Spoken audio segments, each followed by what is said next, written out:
Good morning. It's become increasingly clear that the Trump administration's incompetence is jeopardizing our national security, crashing the American economy, and dismantling Social Security.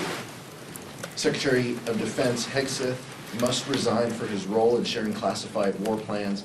This is a scandal that feels a little more like the Onion than the Atlantic, but he should be fired. But the White House is careless and not isolated to our national security. It's also having a negative impact on our economy. This carelessness and recklessness of Donald Trump is moving next to imposing tariffs, which have suggested now that there are 40% chance that the economy crashes into a recession next year, according to Moody's. They've not taken a single step toward bringing down the high cost of living. In fact, the President of the United States said he couldn't care less if prices go up. Now the stock market is crashing and inflation is rising. Hardworking Americans just want a little breathing room and some stability in their busy lives. But what they've received from Donald Trump is chaos, confusion, and corruption. Later today, House Democrats will hold a hearing on how Trump and Elon Musk are dismantling Social Security. Services are being cut, and for the first time in our nation's history, there is a very real concern that Americans won't receive the benefits on time that they have paid into. And despite what the Commerce Secretary says, seniors aren't fraudsters if they get mad. They've earned those benefits. They're doing all of this to help pay for tax giveaways for billionaires and Elon Musk. This isn't about rooting out waste, fraud, and abuse. This is about upending the status quo, and these are unserious people looking out for themselves, their allies, and their political donors. If the president doesn't fix this incompetence, the consequences for our national security, our economic security, will be devastating. Now I yield to the ranking member on intelligence. The ranking member on intelligence, Jim Himes. Thanks, Pete, and good morning. The White House press secretary's efforts notwithstanding to sweep this scandal under the carpet, there is a lot of work yet to be done. Since we learned about the disclosures from Jeffrey Goldberg in the Atlantic, the story has, of course, gotten larger. We hear press reports that an allied country provided targeting information and that they were pretty upset about the disclosure of that information. That is something that we need to follow up on. And we still, at this point, as the entity charged with oversight of these things, have no accounting of the breach other than what we've gotten from Jeffrey Goldberg at the Atlantic. Now, I know that Mr. Goldberg was being very, very careful in what information he put out there. So at this moment, we don't even know what information was in the signal chat. So again, the White House press secretary's efforts notwithstanding, the law requires the Director of National Intelligence to undertake an investigation and to report that investigation, the results of that investigation, to the Senate and the House Intelligence Committees. Needless to say, we have seen nothing. The Democrats on the House Intelligence Committee issued a letter yesterday asking those questions and asking for an investigation, a real investigation, not something that the White House press secretary cooks up out of thin air, with those results reported to the intelligence committees as the law would dictate. And I'll just point out before handing this over to the ranking member of the House Armed Services Committee, it's not just the law. It's what anyone else associated with the Department of Defense or with the intelligence community would see done if they, in fact, were putting extremely sensitive information that should have been classified if it was not on an unclassified signal chat here. There would have been a stand down, there would have been a full investigation, the results and the damage of that act would have been reported, and there would have been accountability. This administration has dodged every single one of those steps, starting with an attack on Jeffrey Goldberg of the Atlantic, who didn't even ask to be put on the signal chat. So the message being sent by this, both inside the Pentagon, from four-star officers down to privates, or inside the intelligence community, from the senior intelligence service, right on down to the recruit, is that you have to play by one set of rules, but our senior-most people play by an entirely different set of rules. And that is not something that we can tolerate in either the DoD or the intelligence community. So we will be following up here to make sure that this story is reported to the Congress, that the full damage or potential damage associated with this signal chat is out there, and that accountability is ultimately visited.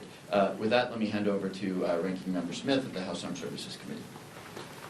Thank you very much. I completely agree with everything Jim just said. I'll just add 3 quick points. One big concern we have on the Armed Services Committee, what is the policy going forward? Because obviously the action on the signal chat is bad in 1,000 different ways that Jim outlined fairly well. But worse is the fact that the Secretary of Defense and everybody else associated is saying, there's nothing to see here, there's nothing wrong, which clearly implies that they're just going to keep doing it this way. So what we really want to know is what happened, how did you screw up, and how are you going to fix it? Because make no mistake about it, this is a very, very dangerous thing to do. To be giving out attack plans, the time, the weapons you're going to use, and the targets you're going to hit in advance of that attack. I don't know why we're having a conversation about why that is bad. What are they going to do to fix it? Right now, the answer is nothing. So I still think that the House Armed Services Committee and the Senate Armed Services Committee should have a hearing. Ideally, Secretary Hegseth should come over and talk to us, but somebody from DoD should come over and explain what they're going to do to make sure that OPSEC actually is something that they care about and that they're going to fix going forward. Second, this speaks to a larger problem of the overall competence and experience of the national security team. Just about anyone who's ever been involved in an operation like this would have said, why are we having this conversation on a signal chat? But the people on that signal chat, none of them have really had that experience, with the possible exception of Mike Waltz. Also worth noting, no senior uniform was on that call. That's what happens when you fire the chairman of the Joint Chiefs of Staff and you don't have one. So we're really concerned about the overall competence of the national security team. The third point that has been lost in all of this, one of the justifications offered by Secretary Hegseth and by Mr. Waltz was, hey, but the mission was a spectacular success. So what are we looking at? Was the mission a spectacular success? We don't even really know at this point. And this is an ongoing campaign. We are now 17, 18 days into the bombing campaign. And please understand, the mission wasn't to blow some things up and kill a bunch of Houthis. The mission is to reopen the Red Sea to shipping.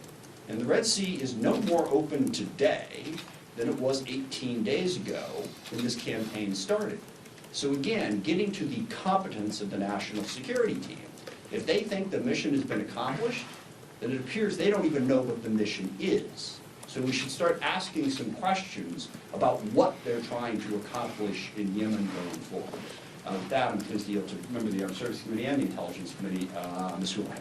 Thank you,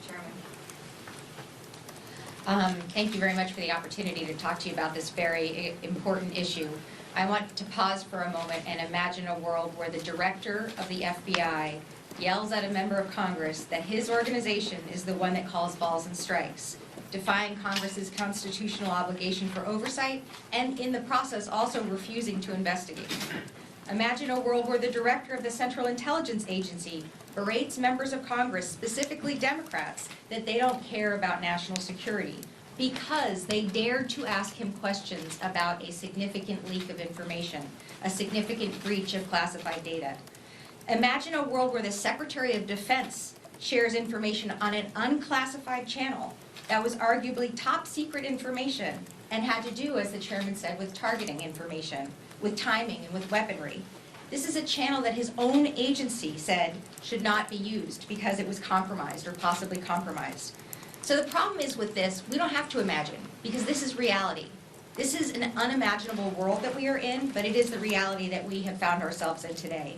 And the only hope that I have, which I echo the chairman who have spoken before me, is that in this world, that the Director of National Intelligence has committed to following the law, which would allow opening an investigation into this, so that we can imagine a world where people are contrite, where people are nonpartisan, where people work for the people, where people are true leaders and have the same rules that the people that they lead have, and where they hold themselves accountable. So this is the world that I hope that we can live in, and this is the world that we demand, because it's the only world in which we will be safe. So today, as many of my colleagues have already done, I call once again on the Director of National Intelligence, Tulsi Gabbard, to fulfill that commitment that she made to me last Wednesday, a commitment to follow the law and to conduct an independent investigation into what is a significant unauthorized disclosure of compromised information. I want them to stop gaslighting us and the American public. I want them to stop distracting us and the American public, and to stop playing us for fools and hoping that Americans don't catch on.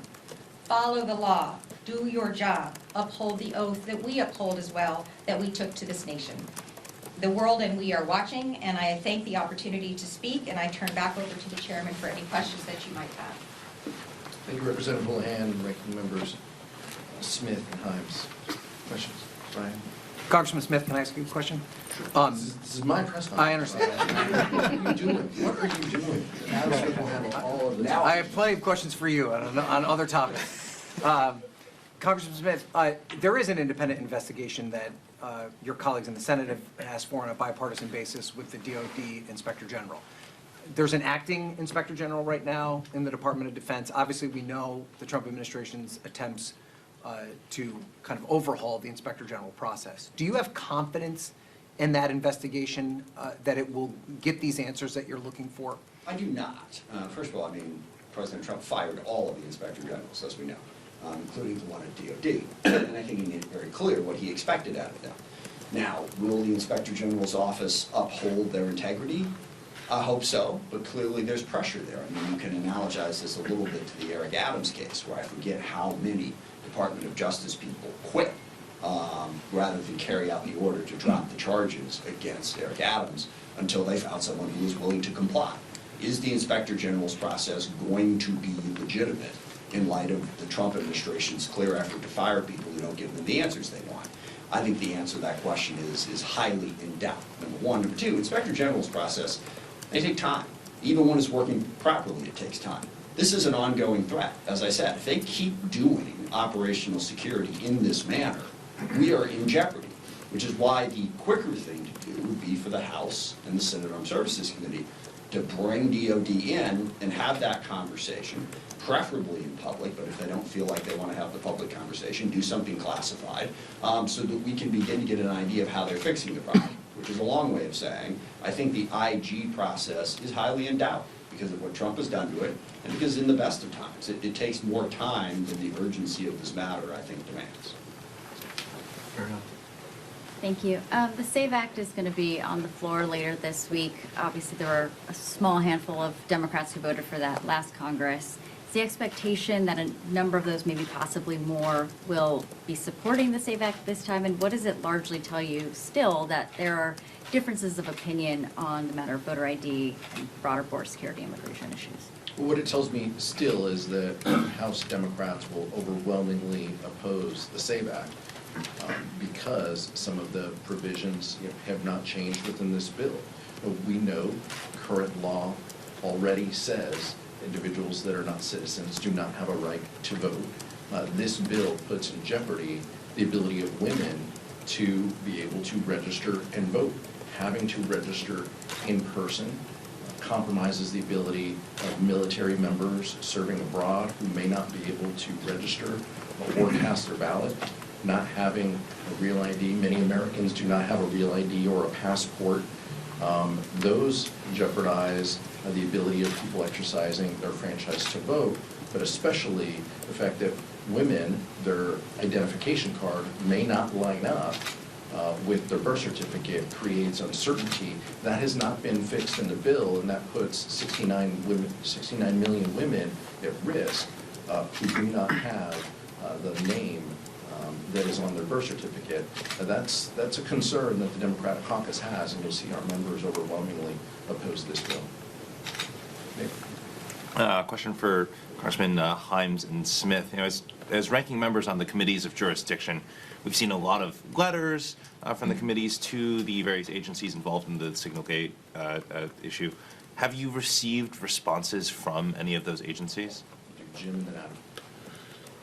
Yeah, not yet. The HPSI letter went out at the end of the day yesterday, so I didn't sort of anticipated that we would get a response by now, but we will be making sure that there is a response to that letter.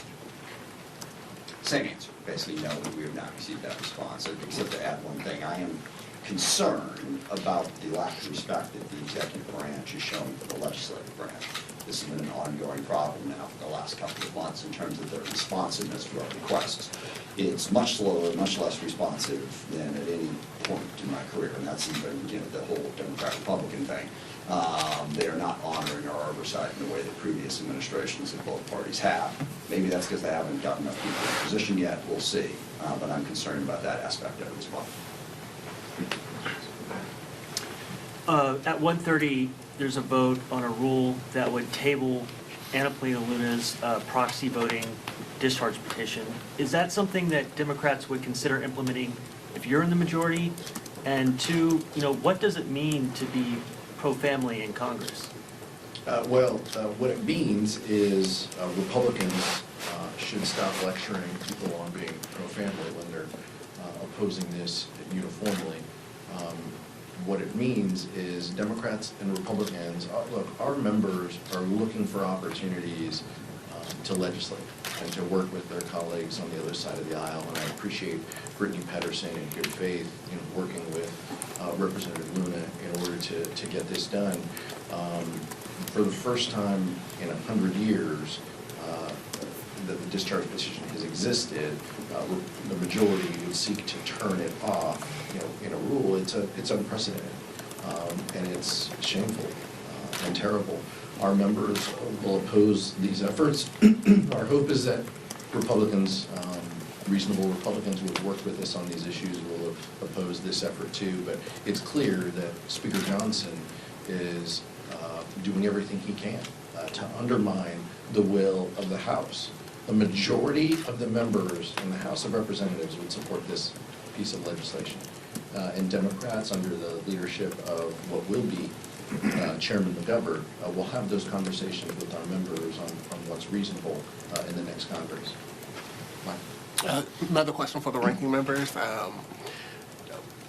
What are the conversations like with your chairman counterpart? Have they expressed any of the same alarm that you have expressed publicly? Have you seen any of that privately? What do you think about the fact that, what used to be kind of a bipartisan exercise in national security and intelligence matters seems to be just Democrats in public fighting for these investigations, fighting to be heard from the Trump administration? What are you hearing from your counterparts, the chairman of these two committees that you both serve on? We'll go the other way. Adam and then Joe. I am concerned about that, and we have a great bipartisan committee. Mike Rogers is a tremendous partner. We work very closely together.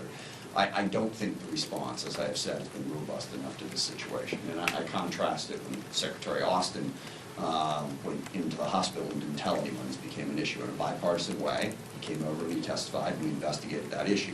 I think the same thing should happen here. There have been concerns expressed. I think it's been inadequate to say, well, the IG report is fine and Secretary Hegseth is coming in. I think it's like 5 weeks to do his normal posture here. I don't believe that is an adequate response. I do still have a very good bipartisan relationship with Mike Rogers, but I disagree with how the committee is handling this particular issue.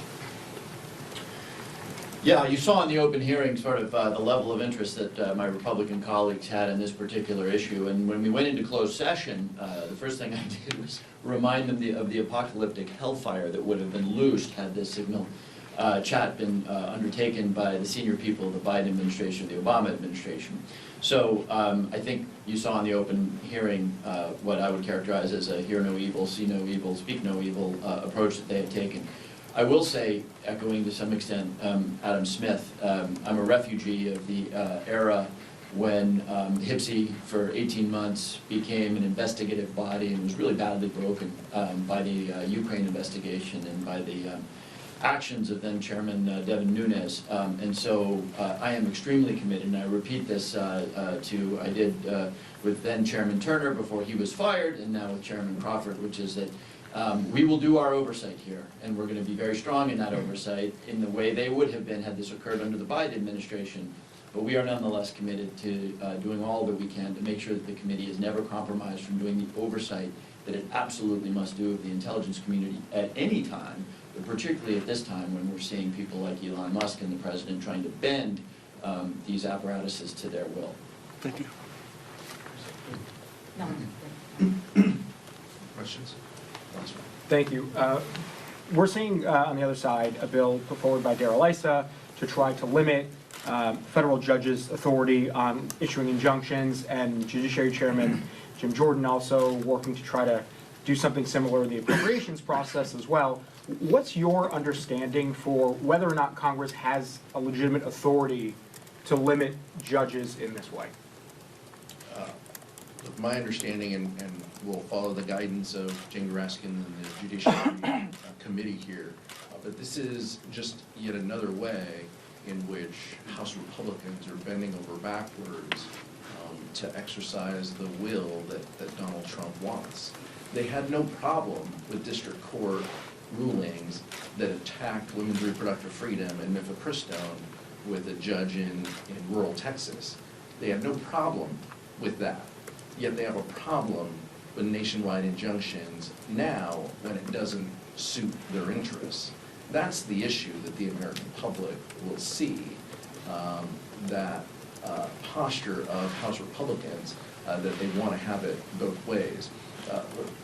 Chairman Jordan is going to do what Chairman Jordan does. He's never bound by goodwill or what the right thing to do is.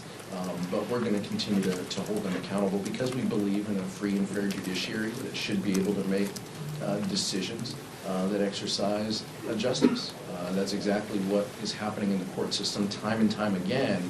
The Trump administration is losing in the courts, and that's why you are seeing House Republicans attack an independent judiciary. Last one. Yesterday and today, Senate Majority Leader Thune and Speaker Johnson both said that President Trump is just joking about running for a third term in office. Do you have any opinion on that? And even if he is joking, is it something to joke about? It's incredibly dangerous, but Donald Trump knew what he was doing when he called into that show. It's not a coincidence that he is trying to distract the American public. He wants all of you to write these articles. He wants all of us to talk about them because our national security is at risk with the people he has placed in the national security apparatus, because he is attacking Social Security, and House Democrats will have a hearing about that this afternoon, and because his tariffs are going to raise costs, which he says he couldn't care less about. Those are the important issues that affect families in this country. And the fact that Donald Trump is throwing this out and trying to wish cast it so House Republicans can talk about it and can talk about him in a loving and caring way. He does not love and care for Medicare and Medicaid and Social Security. He only cares about his own political self-interest. But House Republicans are signing up to that vanity project when we should be talking about the costs that Americans are facing, and those will continue to go up because of Donald Trump's carelessness and his policies that they're implementing this week. Thank you so much. Thank you. Thank you.